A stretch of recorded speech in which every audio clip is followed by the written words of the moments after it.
Well, let's go instead to 32 teams.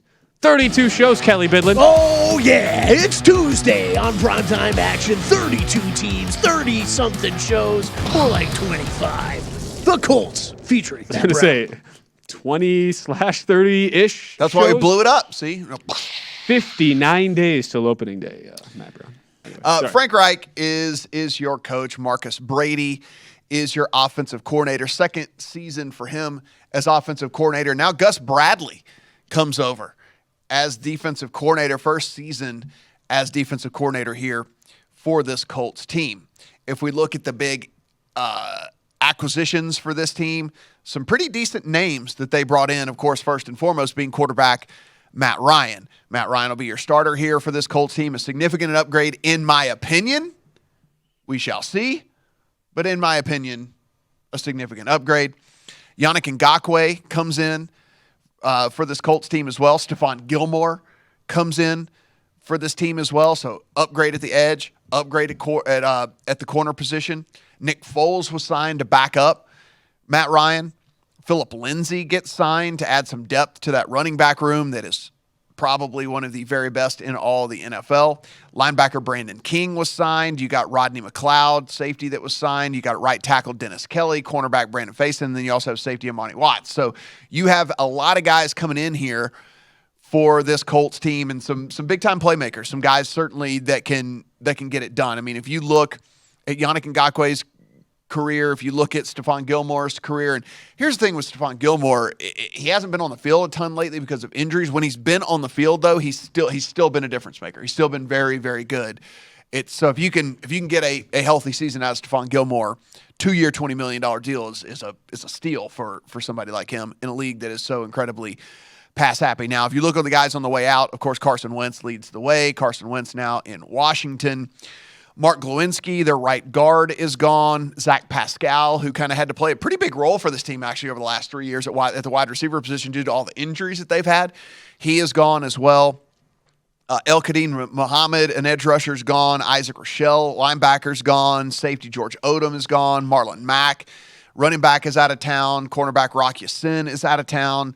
Left guard Chris Reed, and then linebacker Taylor Stallworth. So there is a lot of guys that are gone here, specifically Glowinski as a starter on the offensive line being gone from one of the very best offensive lines in all of football over the last couple of seasons. That said, they do have some reinforcements that I don't think it's going to be that big of a deal for them. If you look at what they did in the draft, Ben, wide receiver Alec Pierce in the second round. You took a tight end in Jelani Woods in the third round. So you get Matt Ryan some weapons with your first two picks that you have. They didn't have a first-round pick, so you get a second-round, third-round. You get a wide receiver. You get a tight end. You have another third-round pick. You take an offensive tackle. You have another third-round pick. You take a safety. So you get an offensive lineman. You get a tight end. You get a wide receiver. Because I think they looked at this where, like, hey, look, our window here is pretty small.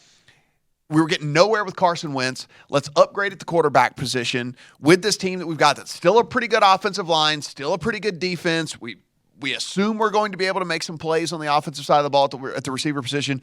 So let's get another receiver. Let's get a tight end. Let's get another offensive lineman. Yeah. And let's go at it. And so I like the approach here by this Colts team. I think that if you're them, you look at the division. You've got the two bottom feeders, and then you're like, okay, we're heads up against the Titans. We think the Titans overachieved last year. We think the Titans got worse in the offseason. So this is our window. All we got to do is get in the tournament, and anything can happen. We saw this just last season. Cincinnati Bengals just get in the tournament, make a run all the way to the Super Bowl, right? They are looking at this, hey, we're going to win this division. We're going to get in the tournament. And then from there, who knows, right? What if we get a vintage kind of like, you know, a vintage performance out of Matt Ryan? If you kind of look at what Matt Ryan did over the last few seasons, he wasn't just falling off a cliff or anything. It was just there was no talent around it. Horrible offensive line, nothing going on there. If you look last season, of course, Calvin Ridley leaves and doesn't come back the whole season. I mean, there was just nothing. He was in a no-win situation there, you know. And so now he goes into a place with a good offensive line, some good playmakers, some competent coaching, all the things that you would think would lead this team to be the favorite in the division, which they are, and also I think to be at least a somewhat interesting team when the playoffs roll around. And you think, too, it's on the offensive line. Like, you lose 2 starters, you would think, all right, this has been a consensus top 5 unit for a couple of years now. They're probably going to fall off. But Pro Football Focus still has them a top 10 offensive unit coming in. When you have guys like Quentin Nelson and Ryan Kelley still there, that has to go a long way when you have a running back room led by Jonathan Taylor. And even if it's a wide receiver core that has some work to do, right? We talk all the time about the importance of a good O-line and how much that impacts our own handicap. Atlanta didn't exactly have a great offensive line either for Matt Ryan. It wasn't only the lack of weapons around him, could barely keep him protected. You'd think that would go a long way too if you're a buyer in the Matt Ryan resurgence angle here. Yeah, we'll certainly look at some of these numbers here on this team whenever we come back and see if there's any play on this team. I mean, listen, they're very well might be on a team that I already have to win the division, so that's a ticket that's already in my account. We'll see if the number that's still available is something that we would recommend anyway. We'll talk about the defensive angle, too, because with Gus Bradley, defensive coordinator, and the personnel they've got, there are some things that appear to be positive on the Colts. We'll continue the Indianapolis Colts discussion, 32 teams and 32 shows next on Primetime Action. Anyway, 11th overall DVOA last season, 13th offense, 8th defense, 14th special teams. Now, we've talked about this a lot, Ben. Like, look, I like the advanced statistics. I base a lot of what I do off of advanced statistics. I do not think that everything is gospel, right? I watched this offense last year. If that was the 13th best offense in the NFL, yeah. then I'm an astronaut. Like, I mean, there's just no way. Like, it was impossible that was the 13th best offense in the NFL last season with Carson Wentz at quarterback. So, again, we take all this stuff and we use it as part of our process. It's not gospel, right? And if you're doing it as gospel, then I think you're doing it wrong. Sharp Football, 3rd easiest schedule in all of the NFL, which certainly helps if you are a Colts backer such as myself here. 9.8 wins projected by Mr. Sharp. We can see that right now the win total is sitting at 10, at least at DraftKings anyway.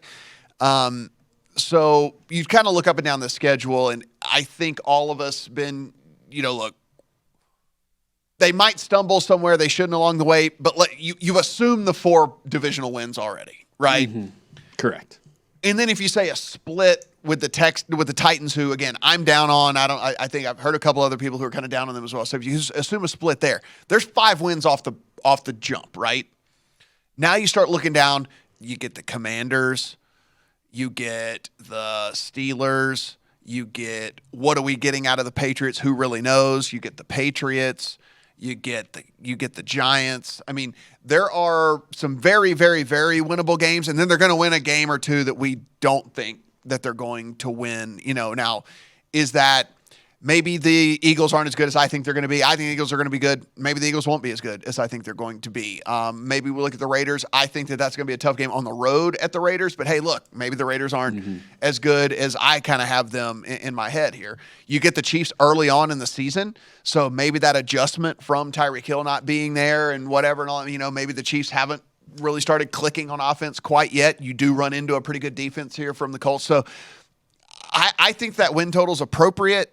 I don't think that's a number that would be bettable for me, unless maybe it's an alt on the over because you think that this team just super overly achieves, right? Like they sweep all the games in the division. They are favorites against, they're favorites against the Eagles. They're favorites against the Raiders. They're, whatever. So it would have to be a combination of that, right? It would have to be a combination of the entire division being down, like the Titans being worse than you probably even think they're going to be, and then the Jaguars not taking that next step forward that a lot of people think that they're going to, right? Yeah, so they would have to get one of these games, too, that I assume people are kind of writing in as a loss. They'd have to get a couple of those, and I don't know if that's necessarily the case because you look at some of the ones that are on there that you would think might be gettable in other circumstances, but they're on the road, like at the Broncos, right? Like at the Cowboys. It's kind of like you look at those and say, okay, maybe at home, maybe those would be gettable. Maybe you would like that a little bit better. You probably prefer the Chiefs to be on the road because you don't like that you're winning equity in that one as much as you would like the Broncos, but it's flip-flops, so it's Chiefs at home. So it's tough for me to kind of get on just play it strictly straight up right now. I think it would be an alt over for this team if I was going to play it because it would be, this team went from being what I think will be just a solid team to being like a really good team. Right. Like right. 12-5. Yeah. Type, like a type really squad, good team. Like Matt Ryan comes in and looks like Matt Ryan of 5 years ago, and that whole. And the defensive part of the ball, though, is what's probably being more unheralded because, again, we talk about Matt Ryan, and like we should, that is the big move, bringing the quarterback in. But so you have Gus Bradley coming in as a defensive coordinator, and we know how much of a blitz guy he is. I mean, it's look, I mean, he went from 16% blitz rate with the Chargers as a defensive coordinator. Never blitzes. I mean, the lack of so you were relying on a defensive line to generate pressure, and you look at what the Colts have. They bring Yannick Ngakoue in, as you talked about, his reunion there with Gus Bradley now back in Indianapolis. But DeForest Buckner, like the last 2 years, he's ranked top 5 among all interior D linemen as far as generating sacks and hits combined so far. So if you're a defense like a Gus Bradley who's going to come in and you're basically going to, when you're going to look at the blitz and say, yeah, we're not doing that. We're generating our own pressure. They have the personnel. I mean, 11th in Pro Football Focus defensive line preseason grade, 2nd in the linebacking room. You would think that would project, Matt, given the likely personnel we're going to get with an anti-blitz guy and Gus Bradley, to work out pretty favorably. Yeah, I mean, and he did it even less with the Raiders last year. 11%. Yeah. I mean, the absolute lowest blitz rate in the league with the Raiders last year. I mean, Kwity Paye is going to need to take a step up. I mean, he's still a young dude, so there's still a ton of upside for him. There's still a ton of upside that I think that people saw in him when he was drafted, right? I mean, this was a guy that a lot of people were super, super high on and loved the pick whenever that came through. The problem may become is if they don't get that pressure is in the secondary. Now, we mentioned Stefan Gilmore, and Stefan Gilmore's still a stud, not on the field a ton last year, but when he was actually the 9th graded cover corner in all of football. But now you're looking at Isaiah Rodgers, you're looking at Kenny Moore, Rodney McLeod, Julian Blackmon, like all these guys who are maybe good, but we don't know if they're good. And certainly if you're putting them in situations where quarterbacks have all day to throw, it's going to be very, very, very, very tough on these guys to cover. So there's going to be a lot expected of Ngakoue, of Buckner, of Kwity Paye stepping up as well to help out the defensive side of the ball, which I think the defense will still be pretty good for this team. On the offensive side, look, that offensive line did take a hit, as we mentioned, but losing the starters isn't all that bad. As long as this Pinter and Pryor guy, like they're limited snaps, but they actually showed some promise when they did play. So as long as those guys can step up and play, everything will be fine. Running backs is maybe as deep as you're going to find. Jonathan Taylor, Nyheim Hines, Phillip Lindsay. So you've got a bunch of talent there.